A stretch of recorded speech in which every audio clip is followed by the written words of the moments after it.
Another shooting. More riots. I swear on my life, this is not a repeat show from before. Oslo, mostly peaceful. You're hearing that a lot. I'll explain why. And we'll have a little fun. All that's coming up right now on I'm Right.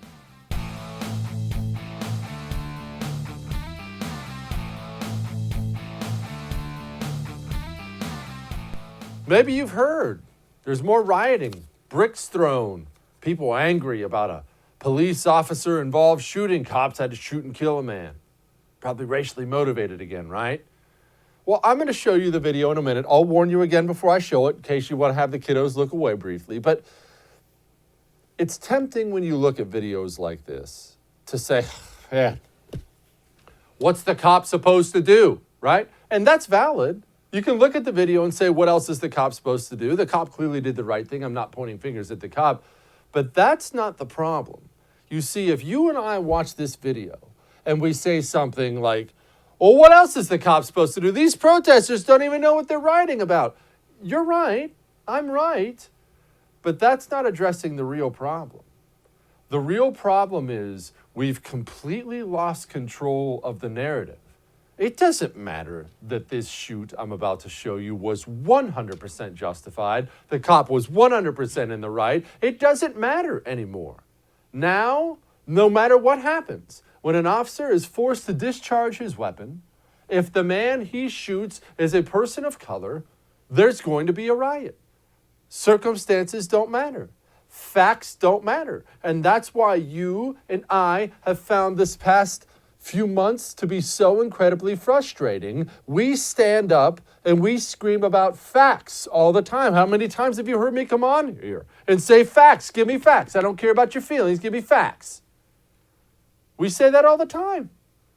But when we're dealing with people who don't deal in facts and don't care about facts, we've encountered something that maybe you and I, maybe we need to take a step back and figure out, we don't know how to overcome this quite yet. Maybe that's where we're at. I mean, here's the shooting I'm talking about. Don't worry, it's not graphic. However, I understand you watch with your kids. Many of you do. It's very brief. If you want to have them look away for a moment, here's what happened. Knife-wielding man charges the police. Cops do what they do.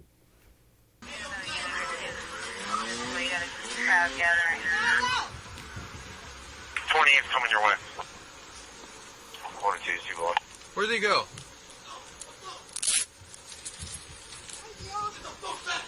Get back, get back.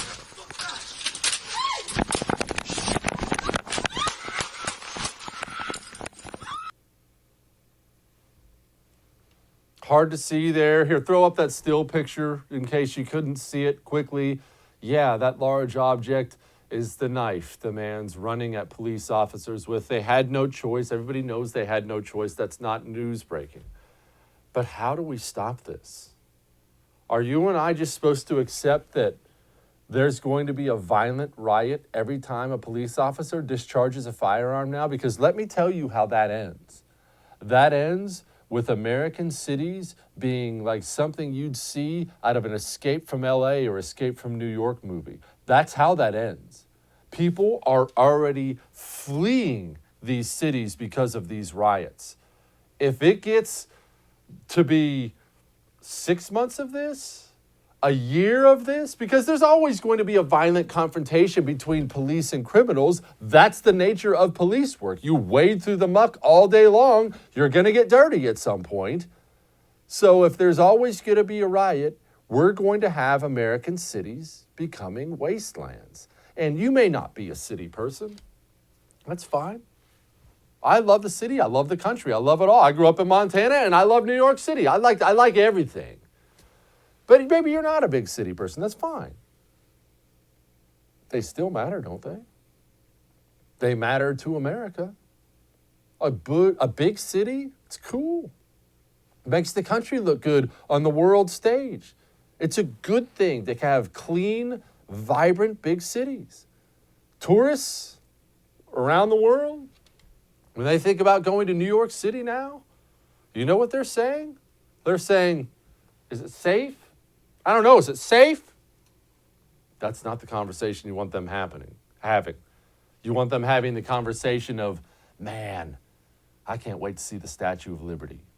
It's true. I mean, look, this was the response to that completely justified police shooting. Get out.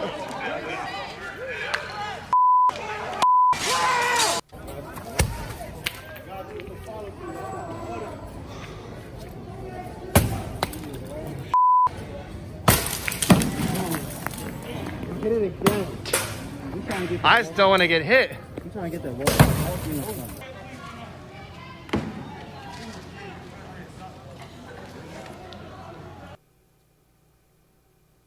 It's hard to see. I don't know what else to say. It's hard to see because now it's a you've seen all this before. I could be playing you video from 2 months ago and it would look the same as it does now, and I'm tired of it. And I'm tired of what it's meant. Let's be honest. On top of the property damage, which very much matters, we're talking about livelihoods. This has cost lives, not just civilian lives either. This is costing police officer lives. It's putting them in danger. This was already a dangerous profession. One of those professions where you kiss your wife and kids goodbye every night and you know it might be the last time. And now we, because of this false narrative of cops hunting down black men, now we have made it worse for them? Here's Chicago's police superintendent. We're risking everything. 65 Chicago cops have been shot at or shot this year. 10 have been actually shot of that number. 10 officers. The 65 number, the 65 officers shot at or shot, there's not a comparable year. That's 5 times any previous year that anyone can recall in this city, a number of officers. 65 shots taken at police officers? Where does this end? When does this end? And I'm not going to go back on it because you've heard me say it 1,000 times. Where were you in the beginning when that anti-cop flame was just starting to build? Did you do the easy thing and light that fire too? Or did you say, whoa, let's not go too far here. Maybe a bad arrest, maybe a bad killing there. Let's not go too far and start demonizing the people who protect us every day. Now, credit to Chicago's police superintendent for standing up and speaking the truth. And credit to the LA County Sheriff, who's had just about enough of America's athletes and superstars taking the wrong side on this issue. And I want to make a challenge. This challenge is to LeBron James. I want you to match that and double that reward, because I know you care about law enforcement. You expressed a very, very interesting statement about your perspective on race relations and on officer-involved shootings and the impact that it has on the African-American community. I appreciate that. But likewise, we need to appreciate that respect for life goes across professions, across races, creeds. And I'd like to see LeBron James step up to the plate and double that. Why don't we just be honest? Respect for life does not go across the board. As I've told you, when everyone else was whimpering in front of them, and yes, I love Black Lives Matter, what did I tell you they were? A violent, racist, domestic terrorist organization. And they don't value life equally. They don't. You don't have to take my word for it. You've seen the chants. You've heard the things they've said behind the microphone. I mean, all that may have made you uncomfortable, but I am right. Now, you need to go to grillblazer.com and get yourself a grill gun. This thing is so cool. Hooks up to the fuel canister. You're talking about lighting campfires, fireplaces. You're talking about the easiest cleaning of your grill you've ever done in your life. And I can't emphasize that point enough, because my grill, what I used to do when I'm done with it, I just crank the burners all up and get it really hot and then kind of scrape it off. But what you don't really get in that is all the other splatter parts. Guess what makes that real easy right now? The grill gun I got from Grill Blazer. Go to grillblazer.com right now and buy yourself one. And while you're there, save some money. Use the promo code Jesse. Save yourself a pile of cash. Grillblazer.com, promo code Jesse. We'll be back.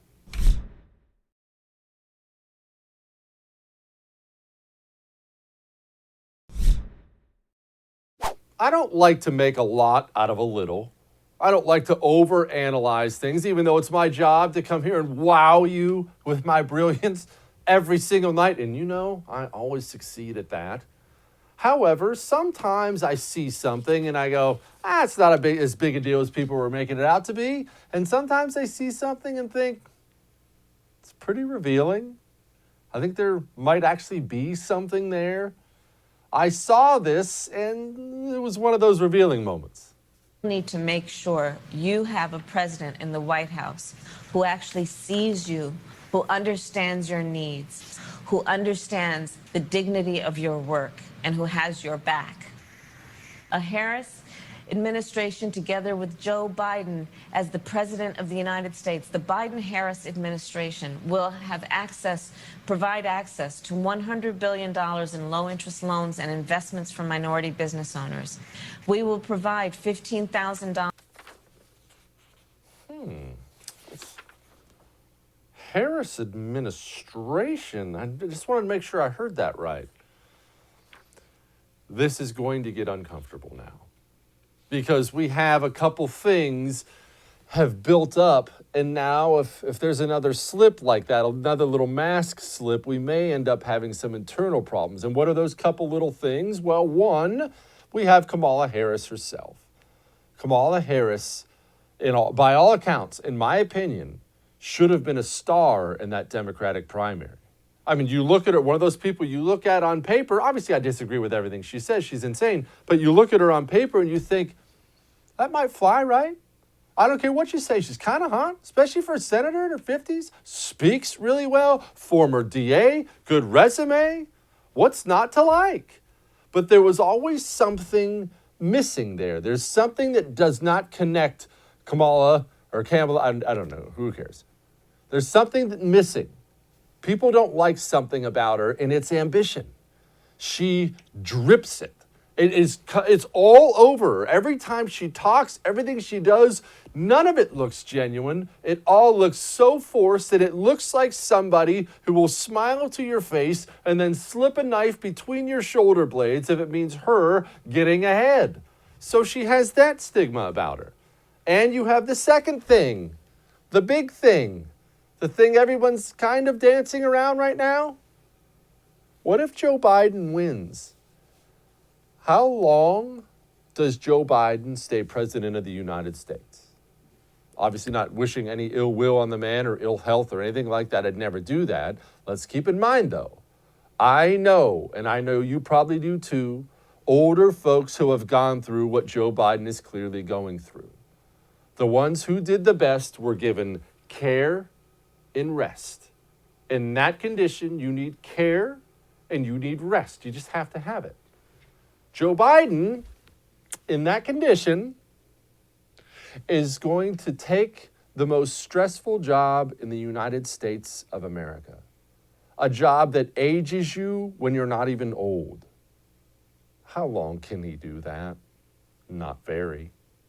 People look at this presidential ticket, and you've already heard the whispers. I know you've heard them. Oh, Kamala Harris is going to be president. And it looks like little word slips like that make it look like Kamala Harris knows it. And you bet she knows it. And you don't want to talk about it because it gets uncomfortable, right? But you know, in a private, honest moment, she'd never have been in a private, honest moment. She's had that talk with somebody. You know, we might be president sooner than you think. Gonna get uncomfortable if that happens again. All right. I'm not obviously a big fan of The View. Someone sent me this clip, though, and I did find it interesting. My understanding is that according to a new Fox News poll, more voters classify BLM unrest as riots rather than protests. And that is scary because that's feeding into this narrative that the Trump campaign has been putting out there. And if you really look at the facts, 93% of protests are nonviolent. And in fact, when Trump has put in force, has put in federal enforcement, out of those 93%, the violence ratchets up. I don't care about The View. It's not really what she said that matters. I know a bunch of women watch that when it's in the house on the day. It's fine, whatever. I don't care about it. What I do care about is this, that 93% peaceful. Mostly peaceful. You've seen that headline 1,000 times. Major news sources, opinion shows like The View, and major news sources of mostly peaceful. Mostly peaceful protests end in arson. The protest was mostly peaceful, ends in murder. Someone ends up dead, but the protest was mostly peaceful. I want you to understand something about the left. This stuff is not accidental. When they find language they like and they repeat it over and over and over and over again, and this person repeats it, then that person starts repeating it, and then they start repeating it. What they're doing is ingraining things in your head. No, I'm not talking about, brain, what do you call that? Brainwashing. They're not brainwashing you. There you go. No big deal. I went to community college. But they do know language is important. It is. And this mostly peaceful bunch of crap, you can laugh it off all you want. It will be somewhat effective. And I mean, how absurd is that, by the way? 93%. If 100 people drive by my house every night, and every night 7 of them throw Molotov cocktails at it, is that a mostly peaceful drive-by? Am I going to look at that and think, well, man, the real story is the ones who didn't. That's what the real story is. Of course, that's absurd.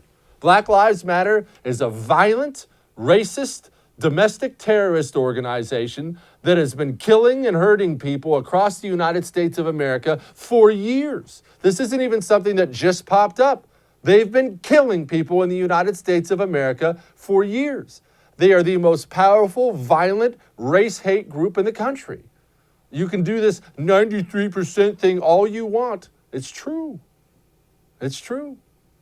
But they're going to do the best they can to run cover for them. They're going to do the best they can to make sure you think, well, 1 or 2 bad apples.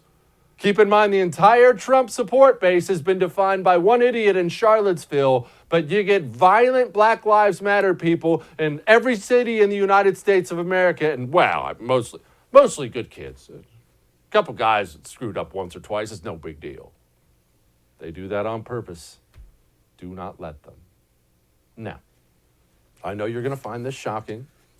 I'm about to blow you away, but I read. Now, granted, it's nothing important. It's not like I'm sitting down reading nerd math books or something like that. I read spy thrillers. And for years, I have told everybody who will listen, the Mitch Rapp series, created by Vince Flynn, is the best continuing fictional book series in the world. If you want to read books about a bunch of terrorists dying at the hands of an American assassin, it's this series. The Mitch Rapp series, buy it, buy all of them, and most definitely buy the newer ones by Kyle Mills. Vince Flynn, God rest his soul, passed away. Kyle Mills took these things over, and I swear they're as good or better than they were before, and he has a brand new one out. Got my hands on it early, not to brag. It's called Total Power. It's awesome. I read the whole thing in one night. One night, the wife wakes up. I'm sitting there at midnight because I can't put it down. Total Power. Go buy it. You won't be disappointed. We'll be back.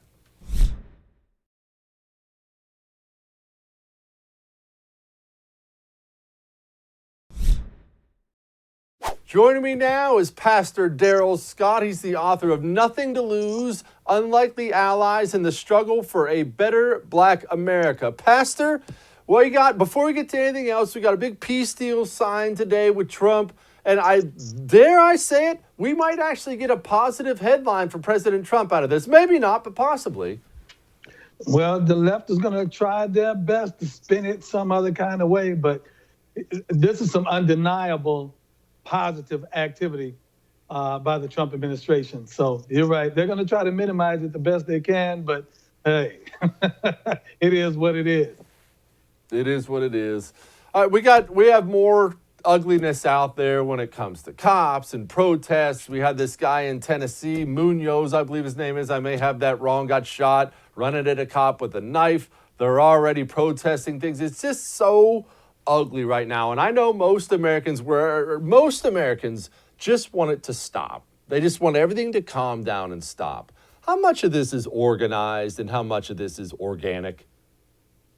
Most of it is organized. Very little of it is organic. Simply because, you know, you have guys, the police aren't just walking up accosting innocent citizens that happen to be walking down the street minding their own business. The majority of the people that they're interacting with are people that are involved in the commission of a crime and refuse to willfully or lawfully surrender upon the orders of the police. And so these things, they escalate to the point that, you know, if I'm a police officer, I have to be honest. If a guy came running to me with a knife, I'd probably pop him too.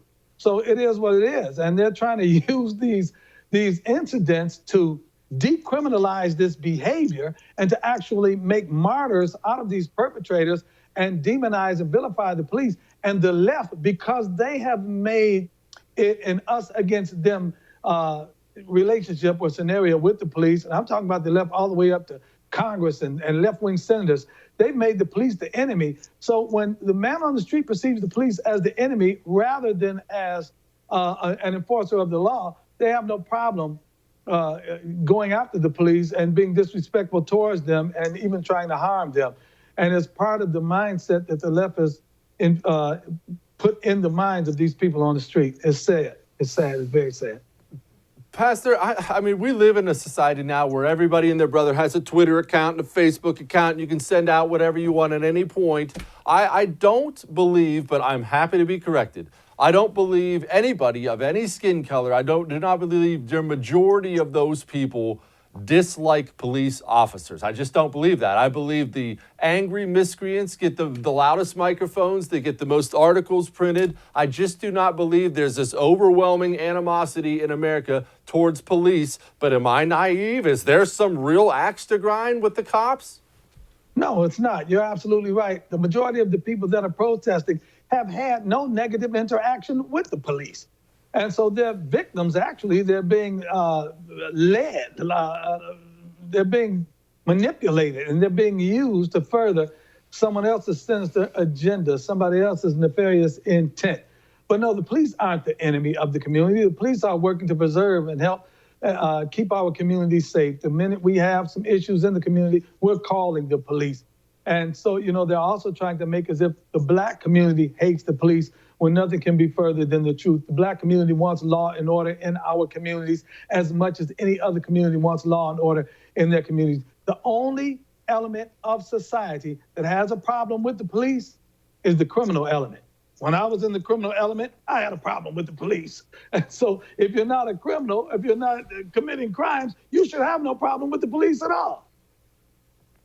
Pastor, I have to be honest. I try to act like I don't care sometimes about sports because they make me so angry now. But I actually do care about football. I'm a football freak. I live and die for it. College football, NFL. I'll be a lazy slug on Sunday after church, Pastor. I'll be a lazy slug on Sunday and just watch football all day long. And now I won't watch a play, man. I just want to watch football. And I actually think this matters to America. I think it divides us further because things like sports, I don't know if you're a sports fan, but things like sports are supposed to bring us together. You know, nothing matters when you're out there except for your team. We're good and they suck. That's what it's supposed to be.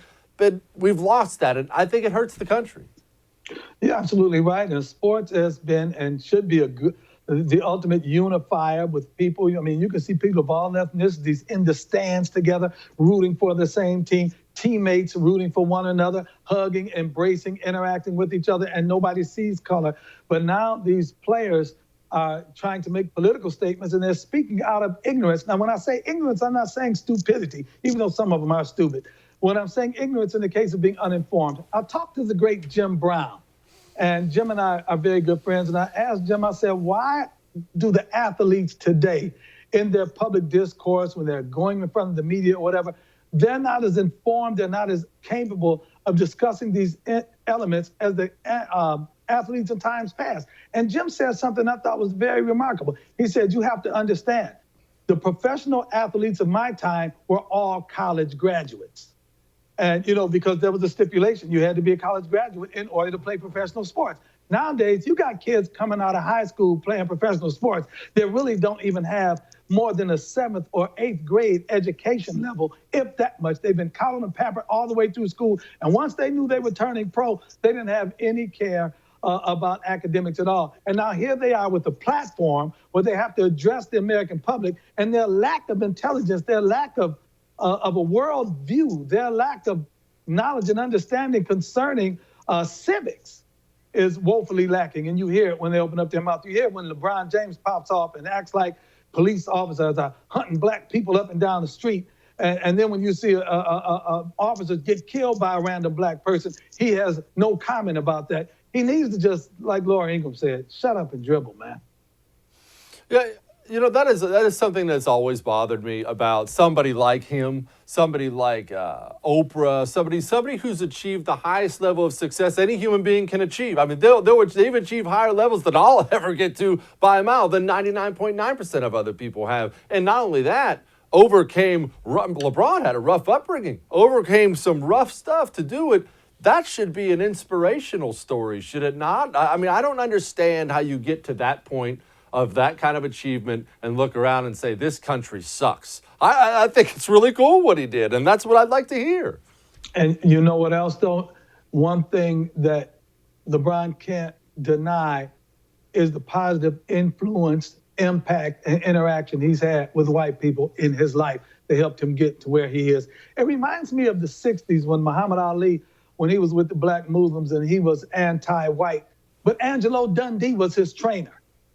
And Angelo Dundee brought out the best in Muhammad Ali. And if it wasn't for Angelo Dundee, maybe Ali would not have achieved the measure of success that he had. So it's somewhat hypocritical that you have, you know, this interracial aspect to your life, to your success, to your journey, to your story. But then when you get in public and open up your mouth, you have this anti-racial rhetoric coming out of your mouth. It's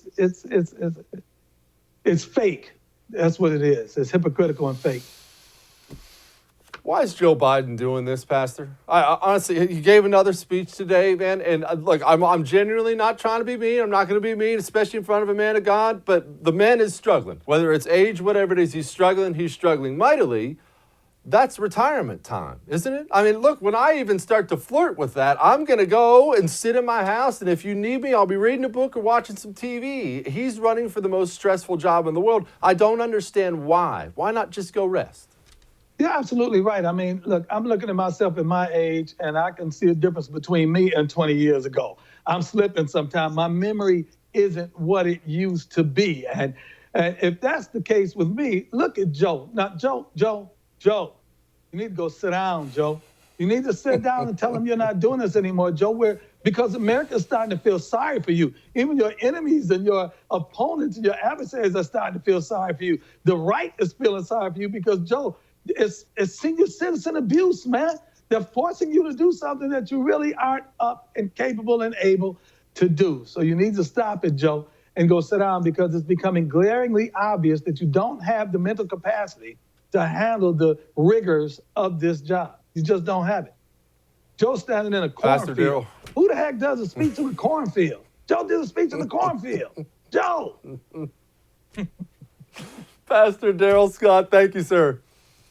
Thanks for having me, man. I appreciate you. Listen, go to Amazon.com and order my book, Nothing to Lose, Unlikely Allies in the Struggle for a Better Black America. I'm shamelessly pandering. I don't care. I'm putting my pride on the side. I want to make the New York Times bestseller list. Buy the book. If you don't like it, mail it back to me, and I'll give you back your postage stamp money. I'm not giving you the price of the book back, though. You heard him? Go to Amazon, get the man's book for all he's done. Appreciate you. Thanks, man. God bless you.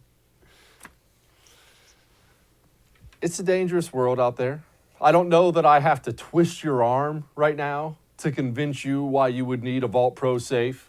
I mean, it's a veteran-owned company, lifetime warranties, and probably most importantly, made in the USA. And when I say, you know, gun safes, you're probably thinking, oh, yeah, look at it out there. It's crazy.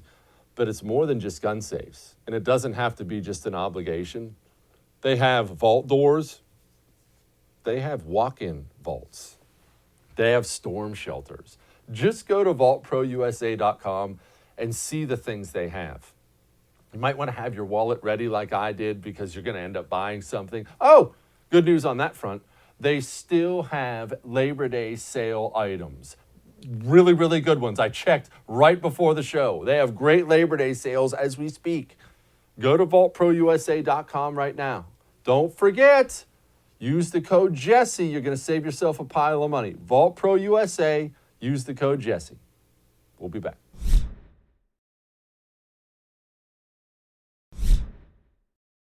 Joining me now, national security analyst and just the man to talk to today, Dave Reboy. Dave, UAE, Israel, they're normalizing relations. First of all, what were their relations versus what are they now?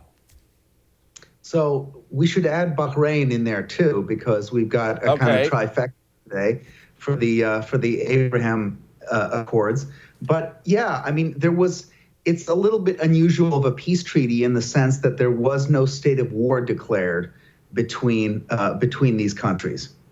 So it's not exactly a peace treaty in the sense that we would normally think about it like after a war, after a conflict.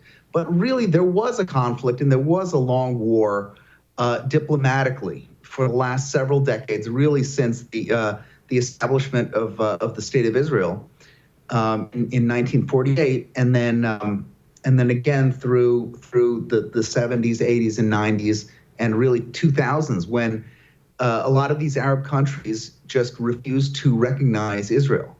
The big thing happened in 1967 after the 6-Day War, when the Arabs came together and they said, you know, absolutely, we will not recognize that Israel exists, which is why you have a lot of these folks calling it the Zionist entity for many years. So what we're seeing now is we're seeing all of that starting to break down. And this is a really good thing. It's a positive development. And it's a recognition, I think, that a lot of these countries look at Israel and they say, you know, you guys are the most successful country in the region. It's utterly stupid of us to continue this nonsense. First, before we continue to a bunch of other stuff about what you just said, why is Israel the most successful country in the region? At least, obviously, I know that all the history before that, but they're one of the newest, if not the newest. Why have they reached such a level of success so fast and surpassed their neighbors? Well, I mean, it's a complicated question. A lot of it has to do with culture. And society and religion and the different types of waves of immigration that have come in from Israel, really from all over the world, because you have Jews from all over the world coming to this small place that is free and gives people a lot of opportunities. I mean, in the same way that you know the United States kind of catapulted forward around the time of the Industrial Revolution and really became a world power. That's basically what you've seen in Israel. It's just this has happened in a technological way more than anything. I mean, the other thing too is you have to give credit to Bibi Netanyahu, who was the former finance minister. And look, Israel was a socialist country for decades and decades. And it was really Netanyahu that tried to break down big government in Israel and try to free up the economy and to make a lot of these things possible. And you know, they have a thriving economy, but it's not really only the economy. You know, they have a population that is growing. They have people having kids and larger families, and there's a sense in Israel that. Maybe unlike in the United States, that the country itself is worth preserving and worth fighting for. And that gives them a lot of confidence. And look, I mean, I think you're seeing that in the Gulf states as well, especially in places like Saudi Arabia and in places like the Emirates, where there is a growing nationalism and there is a sense that, like, yeah, you know, we love our country. And without that crucial ingredient, I think everything is lost. So what you're seeing here is you're seeing several, I mean, if we say that the two big ones are the Emirates and Israel. So we have two very confident, strong powers who are moving into the future and are really taking this opportunity to advance both of their interests. And it's not charity. I mean, that's why I think this is a peace that is sustainable, because it's not charity. It's not United Nations happy talk peace BS. It's you know, it's two countries that really want to get down to business and to and to recreate life in the Middle East. And I think that's it. It couldn't be better. What does normalize relations mean? First of all, what was the relationship between UAE and Israel, or UAE and Bahrain? Were they not trading with each other? Were they not talking to each other? Were they shooting missiles at each other? Did people not visit? I don't understand what's changing. What's different tomorrow versus a year ago? So aside from those missiles, all of those things were true. So, for example, an Israeli couldn't fly into Abu Dhabi or Dubai legally. And really vice versa. If you would go, and if you would, I mean, in Israel for decades, if you would go to visit, they would give you an option of stamping your passport, as entering Israel or not. They understood that they would say, you know what, it's okay if you don't want it stamped, because if you have an Israel stamp, they won't let you into a lot of Arab countries in the Middle East, even as a visitor, even as an American or from another country. So now this is beginning to break down. For the first time ever, Saudi Arabia allowed Israeli planes to fly over its territory in order to get to the Emirates. So, I mean, a lot of this is a very big deal. You would think that this kind of stuff doesn't really happen anymore, but thankfully, it's starting to look like a relic of past time. Okay, well, I'm not under the impression that Israel woke up yesterday morning and all of a sudden they were no longer wary of countries like the UAE. And I'm not under the mistaken impression that the UAE woke up and now they're very, very pro-Jew. Or are they? What changed? So I think they are right now, because what this is a public, it's like a, it's a public recognition of cooperation that had been ongoing for quite a while. So I think what happened was over the course of the last several years. I mean, we have to thank Barack Obama in many ways for this, because his policies were so horrible and so tilted towards Iran and away from America's traditional allies in the region, that the traditional allies in the region got together and they said, hey, if America is against us, we have to band together. And I think the people, I think the Arabs in the region understand that their biggest threat, they're not afraid of Israeli nuclear weapons. They're afraid of Iranian nuclear weapons. They're afraid of what Iran is going to do in the region and the mischief that it can make. They're also afraid now of Turkey and Erdogan, and they're afraid of the Muslim Brotherhood, which is basically funded out of both Turkey and Qatar. So it's created this alliance of anti-Islamist, anti-Iran states in the region, who are all U.S. allies, and this is really kind of just making the public, recognizing in public what has been going on for a while, and to give the Emirates credit, and they really deserve the credit. They have been amazing over the last several years in doing interfaith projects, especially with Jews, especially with Israel. And they have spent a lot of money and invested a lot of political capital into kind of peacemaking between Christians, Jews, and Muslims. So they have to be commended. This sounds to me like Iran really, really is becoming surrounded in the area. Not only are they economically faltering, in part because of our sanctions, it sounds like they're running out of friends quickly. Did I just oversimplify that? I don't know if they're running out of friends. I mean, they still have their friends in China. They still have their friends in Russia. They still have their friends in Syria, and in Turkey. But what's happening now is the anti-Iran coalition is definitely getting stronger. And as I say all the time, all of us who want a lighter U.S. footprint in the Middle East, all of us who want to pull back and say, you know what, you guys can handle this. The way we keep our interests intact is by empowering our allies and our friends to be strong and to be assertive against their enemies and against common enemies. And so I think today is a great day in terms of sort of U.S. pullback from the region, because we can trust that not only will these guys maintain some of our strategic interests, but they're able to do so. Dave Reeboy, ladies and gentlemen. Appreciate you, brother. Thank you. I don't do the world is ending stuff, and I'm not going to do it with you now.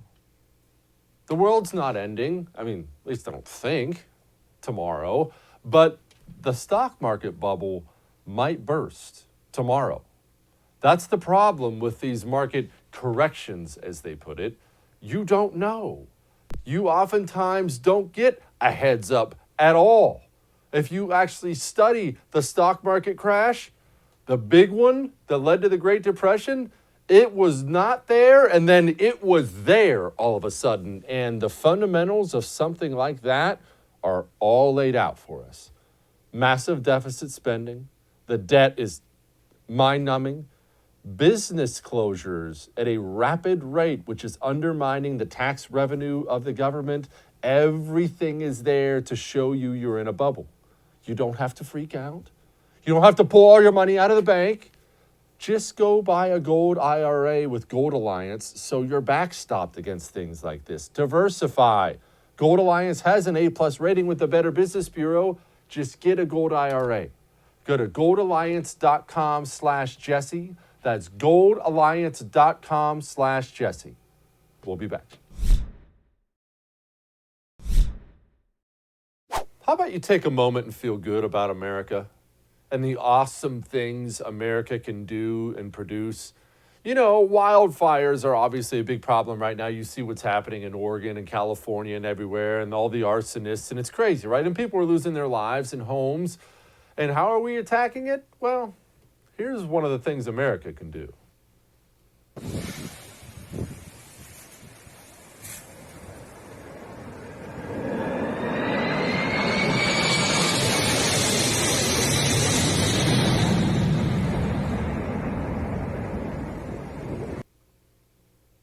That's freaking awesome.